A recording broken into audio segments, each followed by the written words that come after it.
Bħala parti mill-kampanja Naħdmu għal xogħol aħjar li se twassal għall elezzjonijiet tal-Parlament Ewropew f'Mejju li ġej, l-4 wara nofsinhar kienet organizzata attività oħra fl-iskola primarja ta' Birkirkara.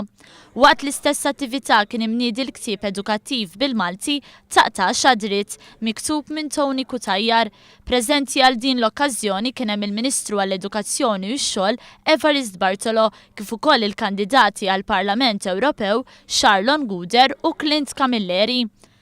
Fit-tweġibiet tal-mistoqsija x'tistenna mill-membri parlamentari Ewropej, it-tfal qalu li jixtiequ li jkun hawn inqas tniġġis u aktar siġar madwar il-pajjiż, filwaqt li jixtiequ li jkollhom l-opportunità li jżuru l-Parlament Ewropew fi Brussell.